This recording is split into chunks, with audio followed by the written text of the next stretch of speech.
Okay, and that's Josh Cohen, the inventor of the fantastic page, Kostakis, because this is my cat, of the fantastic page, Speak Good Human to train animal communication. It's great. Hey, could you tell us a little bit about yourself and your page? Sure. Let me start though with telling you who I'm not, because that's it's something that professional communicators often will tell their backstories and say, "Oh, from an early age, I was able to speak with animals, and um, you know, telepathy has always been a part of my life. Maybe I pressed it at some point." That wasn't my story. As a child, I never was able to talk to animals. It didn't even come into my consciousness. Um, Even my psychic abilities, no, I didn't have that either. And when I started learning animal communication, it was hard for me. I struggled and I struggled and I struggled, and I couldn't imagine why in the world it wasn't happening for me. So that's where I came from, and that's who I'm not. But who I am is somebody who did struggle and did find a way to actually make it happen. And so from my background as a marketing advertising writer, and Okay. I'm in doing that kind of work, I'm able to kind of tap into what the reader or the listener would like to Mhm. hear or Mhm. needs to hear to understand something. And so I always kind of think that way in my communication. And so when I started learning animal communication, I was thinking, these teachers are great, but they might be missing some ways of teaching that not everybody's getting. So Mm. I I'm missing this and this and this, and I can see that some of the other students are also missing this and this and Yes. this. Yes. So I thought, I think we need a website that fills in the gaps and helps Yes. people, learn those things and know that they're not broken, they're not a failure. They can do this like everybody else. They just have to find the path that's right for them. So I created Speak Good Human, talktoanimals.weebly.com, and I started populating it with lots of articles and practice sessions, everything you need to kind of fill in those gaps if you're taking Mhm. a workshop or reading a Mhm. book or watching videos. Mhm. This helps you get on your way. Mm. Mm. That's who I am. I have to agree with you. Me too. I went to two courses, and you have always, you have a group, and you have the people that get it very quickly, and the other ones that kind of, oh my God, I'm a Yeah. failure. Uh, yeah, I do agree with you. So that's why you organized this group, this page, and of course we're gonna do a animal communication course here, and of course I'm gonna show my students your page. They'll be able to practice in it. Do you do animal communication now? I do, but not for a living, not professionally for money. I just do it currently for fun and um, to better interact with the beings in my life. Do you have animals?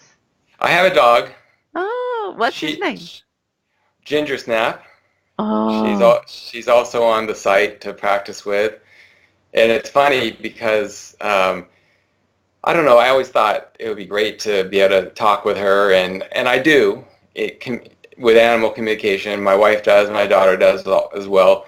But she has made it pretty clear recently that she just wants to be a dog also. She doesn't want to be this master teacher that you kind of hear sometimes your animal has all this wisdom to share, and it's a Mm, lot of pressure sometimes if that's not what you really want to do, and mm, people mm, mm, might look to their animals for that kind of thing. But she just wants to be a dog and be a part of our family and help us in her way, and we help her in mm, our way. And mm. so Oh, it's great. important to kind of have that perspective. Yes, yes, it is. So you talk only to your dog, or have you tried other animals? Do you use your website? Oh yeah, I use a website. Um, I have probably close to 100 conversations that I've documented that Mm-hmm. are on my website, and I've laid out all the conversations and all the challenges that I went through getting those conversations, and just everything to help the learner to kind of see what it's like for one person at least to go through this, to what I'm experiencing and feeling, and how I might have gone around certain problems and challenges to get to a successful conversation. But yeah, I've had lots of conversations, and they've been fascinating. Yes, I was going to ask you this. Did you like it? Do you like doing animal communication?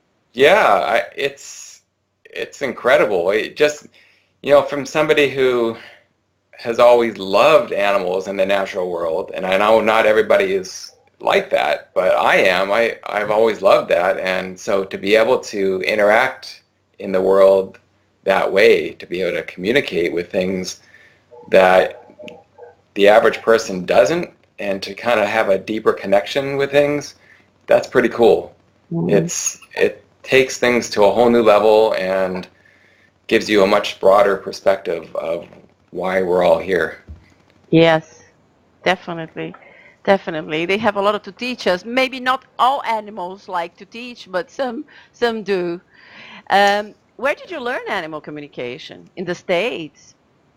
Yeah, in the States, or I should say from a teacher who's based in the States, but I actually started with, well, I found this book in a little bookstore one time, and it was about telepathic pets or something, and I thought, whoa, what is this? That sounds like something I would like to do. But the book wasn't too helpful. It was sort of, you know, tricks and things that sound fun to do, but it got me thinking that why can't I do this? I don't know. So I started looking around, and I found an online class, a workshop that was, I think, 15 weeks. And so every week 50 other people from all around the world would log into to the conference and get instruction from a teacher, and then the alternative week we would have practice. And so we just learned a lot, and that was how I first started. I won't say that I actually learned how to communicate that way. That was part of my training, because after 15 weeks, I still really wasn't able to communicate, and I was frustrated. Me too. Yeah, okay. So, I'm sure every teacher would love for every student to come out of there saying, I love this, I learned it all, I can talk now. It's just not the reality for everybody. You have to find your own path. So I kept reading, I kept practicing a lot. Every day I would do something. I would practice, I would watch videos, I would do whatever, and then finally I was frustrated. I put it down for a while, and I said, I don't know, maybe I'm just not cut out for this, I don't know. But then I had this idea. I was at this time already running the website. So I had this idea of a challenge. So I had the Animal Communication Practice Challenge, which was 30 days. It just was a way to say, okay, whatever happens, whatever's happening before, whatever happened after, we're going to do this. And anybody who wants to join me, go for it. So for 30 days, spend a little time every day, whatever you want to do, whether it's sitting with your animal, talking with your animal, with your voice, reading, anything you want to do, just something every day to practice, to move forward a little. And something about that challenge broke something free in me, and I think it was the idea that I'm just going to do this no matter what happens. Forget failure, forget success, just do this and see what happens. And I started, even from day one of that challenge, I started having incredible conversations. I mean, it was amazing that I was finally able to do this. And so I participated, and I think we've had 3 or 4 challenges, 30-day challenges so far. And I've participated in every one of them, and they've all been incredible. I recommend it highly to anybody who, at any level, just to do it. I've done one of your challenges. It might have been the first. When was the first? Yeah, it was probably about at least 2 years ago. Yes, I think I've done it. But now I don't have time anymore, and I do. I know. But it's incredible. It's really very interesting. And there's your side, the other sides. You are in our group in Sacred Voices. So it's really amazing because it's like you said, you don't you take the pressure out and just say, I'm gonna do this no matter what. Yeah. So do you Yeah. think how many years do you have now the site? Have you put up the site? It's probably been about 3 years. Three Mm-hmm. years now, maybe, because yeah, I'm pretty sure 3 years. So Mm-hmm. started it in the spring of 2015, I think. So yeah. Yes, yes, yes, yes. And do Yeah, you? now we started out with just a few animals, and I Yes. thought, oh, wouldn't it be great to get to 10 animals? That would be a cool place to practice with 10 animals. Well, now we have probably 120 animals, Oh and my God. it's incredible. Yeah. And they're so special, and each one has a personality. It's Oh my so gosh. Yeah. amazing.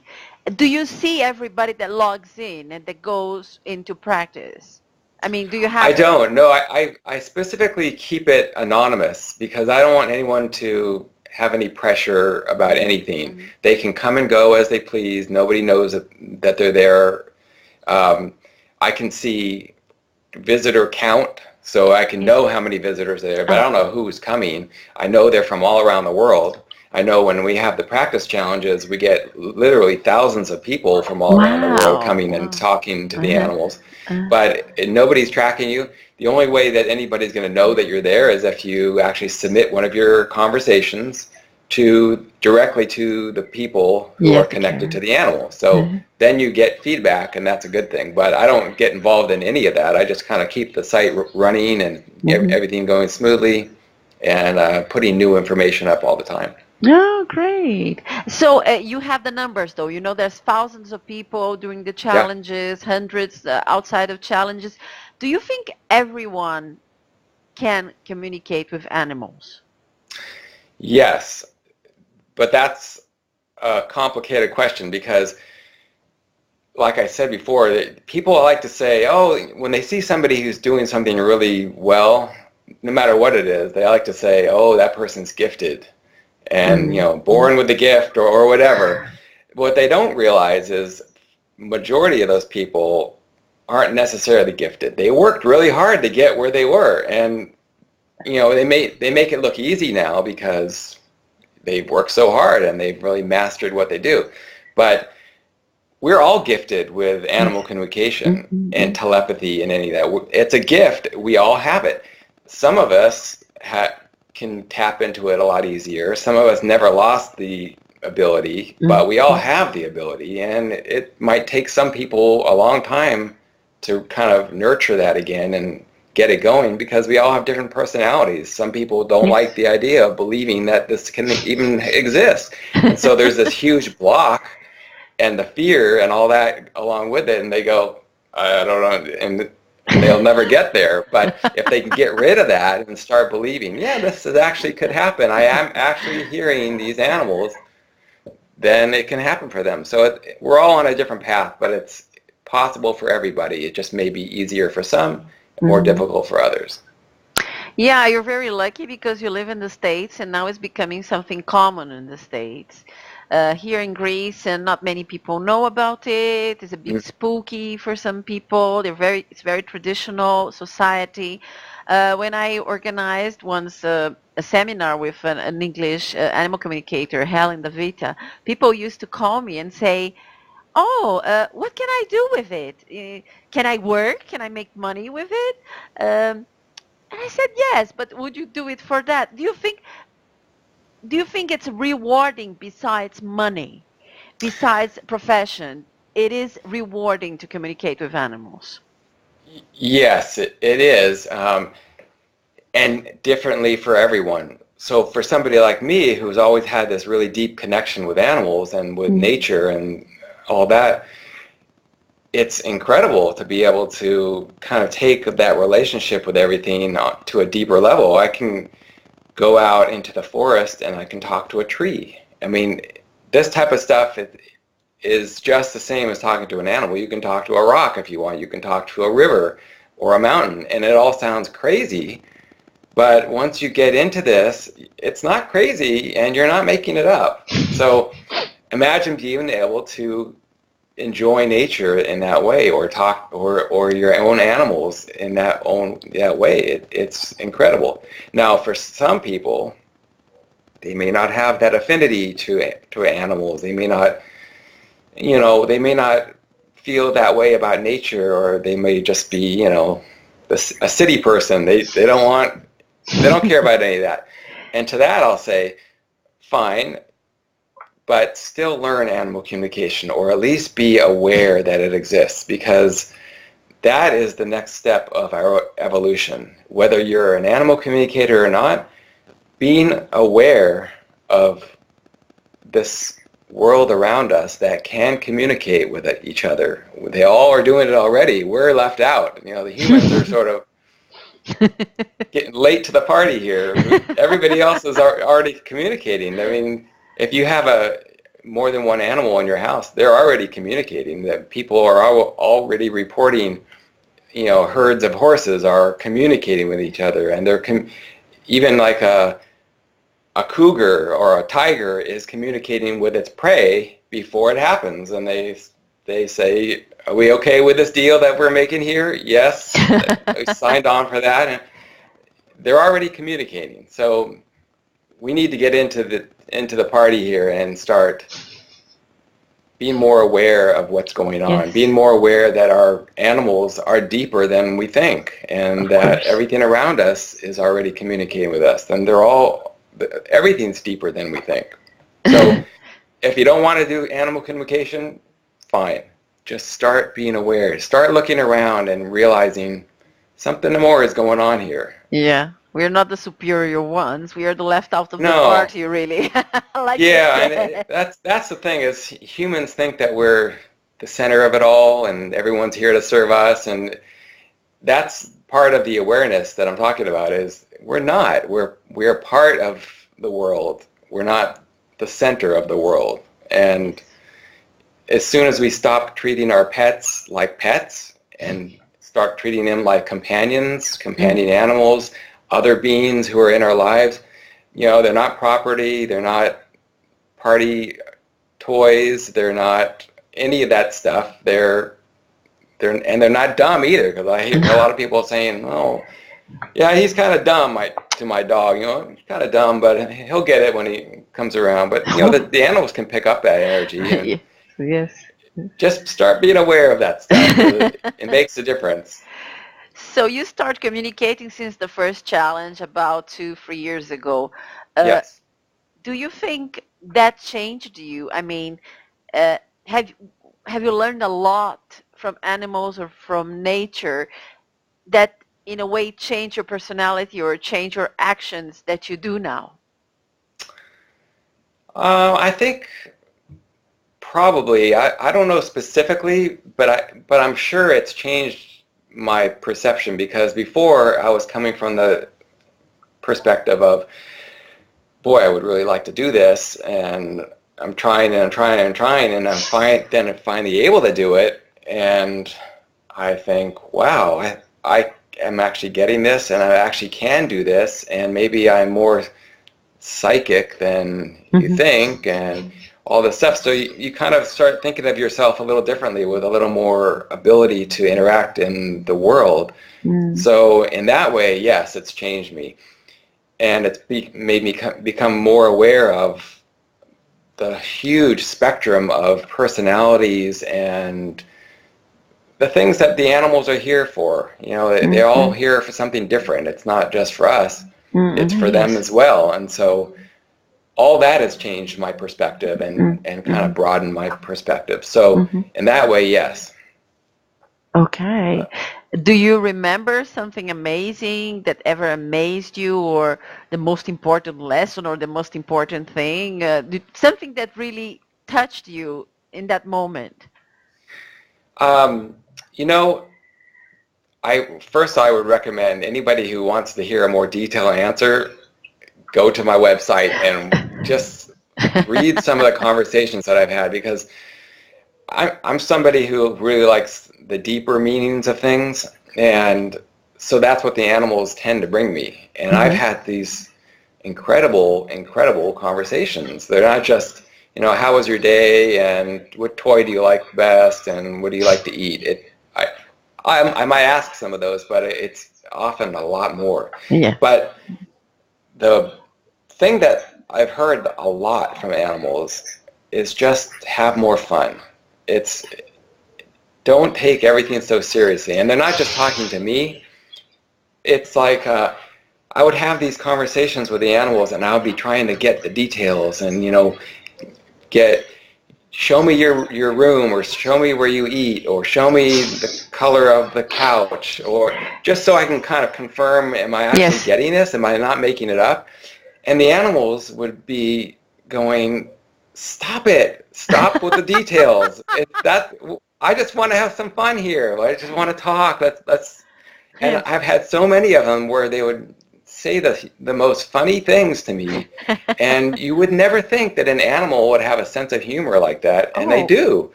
And so that's a lot of the conversations have come back down to, don't take life so seriously. It's not all about work. You can still make work playtime. And, if you look at animals, pretty much any situation, they're making it playtime. They're Yes. making it fun in a way. Yes. So Yes. that's part of what they're here to teach us, I think. If you were going to give an advice to people who are learning animal communication, how can someone get better at animal communication? Your personal advice. Well, the main thing what people always say is practice, because some people it'll come easily to. You might, like you said, that first class that you go to, and there's always a bunch of people who pick it up right away, and you're going, what? How is this possible? And then you start feeling bad about yourself, and you feel like I'm not getting this, and then you start fear sets in, and then you're afraid to even do anything, and then you're stuck. So forget going down that road, because everyone's path is different. And that's the most important thing to learn right now before you do anything. But for animal communication, everyone is different. Your path is different. When I learn it, it's going to be a different path than when you learn it. Sure. We might both start in the same class, and it might be a 15-week class, and by the end, you might be further along than I am, and I might have to then watch a few more videos, do some more practice, find a whole new technique, or 3 more techniques, or whatever. It's our own path. So that's a really important lesson to learn early on, is stop comparing yourself to others. Exactly. So if you start doing that, you're going to be lost immediately. Just realize, go into it thinking, okay, I'm going to learn animal communication. I know it's going to be my unique path. It's not going to be like anybody else's, no matter what another teacher says, or no matter what another student says, here's how to do it. That may be a way to get you there, but it may be a part of the way only. So realize that, set your goal, and then move forward. And your job is to find your perfect path. And it may be 3 classes, or 4 books, or some videos, or lots of practice. It'll get there when you find your perfect path. And then come by the website, because that's the way to practice. If a lot of people don't have access to a lot of practice situations, live practice sessions, or with a teacher. Sometimes they do, but this is a way to do it, anytime you want, and in private without a group. And a lot of people do like that. So on the website, there's, like I said, 120 animals, and there's lots of how-to articles. There's lots of tips and techniques to try, and I put as many as I thought were unique on the site, because I want people to realize there's not just one way. So if this technique doesn't work for you, try this one. Yeah. And don't give up, because you don't need to. Just because one doesn't work, it doesn't mean you're a failure. It doesn't mean you need to stop. It just means it's not quite your way. Let's try something different. That is And then so you can, encouraging. Yeah. yeah. It's very good. It's very. I think it's very important that people, like you said, be more open to nature, and not only animals, but nature, plants, everything. That's a main reason. And I think animals and nature can help humans that have problems. Like you said, your dog didn't come here for a specific mission, but let's say a dog can help also a human being. In what ways do you think animals can help humans? Your personal belief, I mean. Well, mirroring is a big Mm. concept in animal communication. It's not the only thing that can happen, but mirroring pretty much is your animal or an animal might kind of reenact what you're doing in its own life so that you can kind of get a different perspective. You may not be seeing something that you're doing that's kind of damaging to your life, but when you see your animal doing it or you see the Mm. effects on the animal, you might go, oh, I didn't realize that. And that's all about awareness too, because it not everybody will notice that stuff in their Mm. animal. And I've a lot of books talk about mirroring, and Yes. they might say stuff Yes. like, an animal might get some kind of illness like cancer, and you wonder why did my animal get this cancer? Well, there's been cases where they've documented where they've traced it back to the person's relationship, which Mm-hmm. was a really toxic relationship with somebody else, and Oh the yeah. animal was simply kind of filtering that for the person, and it became cancer. And so it was sort of a wake-up call to the person to say, oh my gosh, okay, as soon as they are aware of that, ditch this other person, detoxify their The life, dogs. and then the dog or the animal would get better. It sometimes will work that way. So that's the concept of mirroring, and that's a big concept. But it's not the only thing that an animal is there for. I've also heard stories where the animal is there to help somebody write a book or to teach or to further their mission in life in whatever way Yes. they are. Yes. Mm-mm. So that could also be it. It could simply be companionship, because animals have their own missions in Mm, life. They're yes. not just here for us, they're here for themselves too, and we're here to help them. So lots of different options out there. When you start opening up to this stuff, you start seeing, oh, it could really be anything that they're Yeah. here for, and they're here for a lot of things. Yes. Yes. Yes. Yeah. It's infinite.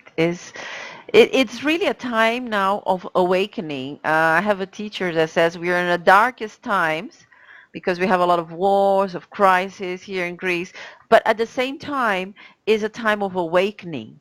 Do you think Yep. animal communication is part of this awakening? Yes, I do, but it's probably not quite as dramatic as that, because it's not just animal communication that's part of this awakening. Mm-hmm. You know, there's always is a lot of chaos in the world. It Yes. seems there's Mm. always something going on these days. Yeah, we're in the middle of it, and does seem to be a lot of noise and chaos and stuff going on in the world, and people definitely are getting to be more sensitive about that stuff.